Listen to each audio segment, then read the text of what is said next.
오더를 내릴 때, 기본 오더라도 내릴 때 내가 정확히 낸 게 맞나, 부정과 부당한가.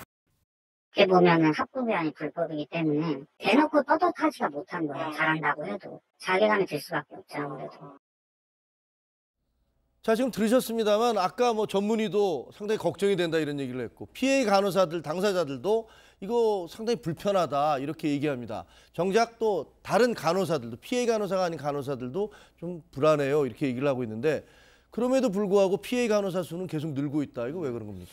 일단 지금 전국 한 10개 대학병원의 숫자가 한 897명 정도로 공식적으로 비공식적이죠. 어차피 공식적으로 존재하지 않으니까 집계가 되고 전국적으로 10,000명에 이르른다고 해요. 네. 그 이유가 여러 가지 생각해 볼 수가 있는 것이 일단 전공이라고 할 수 있는 분들을 유지하기가 어렵다 보니까 그 전공의들 할 일이 너무 많으니까 보조 인력이 반드시 필요한 상황이긴 한데 의사 숫자를 올려서 해결하기에는 뭐 이 비용 부담이 너무나 크다라는 거죠. 그리고 병원의 입장에서 그렇다라는 거죠. 근데 의사협회 쪽에서도 의사 숫자를 늘리는 걸 좀 원하지는 않는 것 같아요.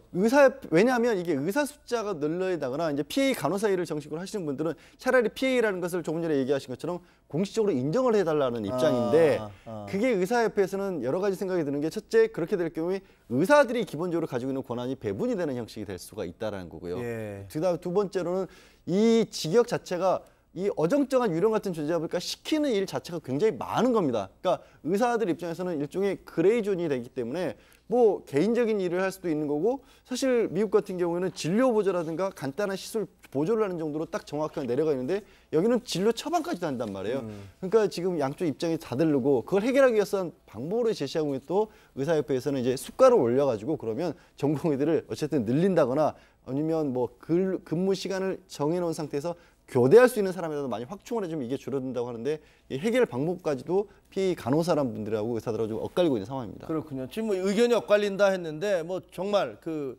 간호사뿐만이 아니라 피해 간호사 그리고 의사들 입장이 있고 이번에는 보건의료노조 얘기를 한번 들어보겠습니다. 들어보시죠. 그래서 간호사 입장에서는 의사 인력 부족 때문에 피해 문제가 발생하기 때문에 의사 인력 확충이 해답이다.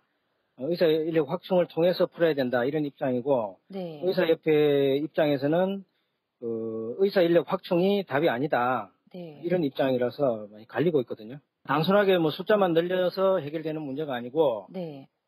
예를 들면 진료과별로 이제 의사가 어느 과는 이제 부족하고 또 어떤 과는 남고 이러기 때문에 네. 뭐 그런 것을 이제 조율을 해내야 된다라든지 또 그러면 의사 인력이 부족한 근본적인 이유가 뭐냐? 의사 인력을 무조건 확충한다고 해서 해결되느냐?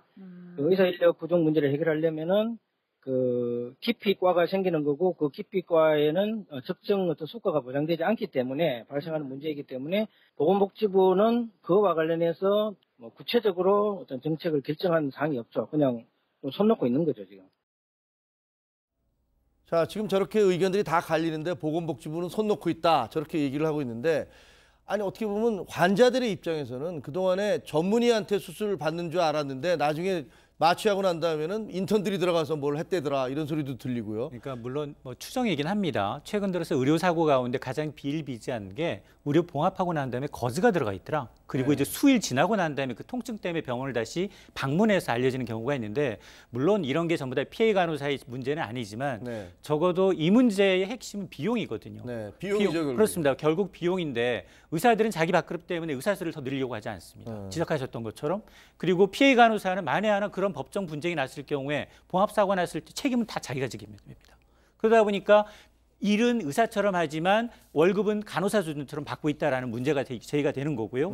여기에 대해서 지금 보건복지부는 알면서도 눈을 감고 있다는 게 더 큰 문제입니다. 네. 그러니까 의사들이나 이제 병원 측 얘기는 결국은 수가의 문제로 돌리면서 비용을 의사나 이제 병원 측에 돌리는 게 아니라 정부가 이렇게 건강보장보험 혜택을 늘리면서 수가를 낮추다 보니 이런 문제가 발생했다라고 이제 자기 밥그릇은 절대 놓지 않겠다라는 건데 이 문제에서 정작 이제 중심을 잡아야 되는 보건복지부나 복지부의 경우에는 알면서도 이제 공론화에 적극적으로 나서지 않고 있어서 이게 좀 자기 업무 태만 아니냐라는 얘기가 나오는 겁니다. 알겠습니다.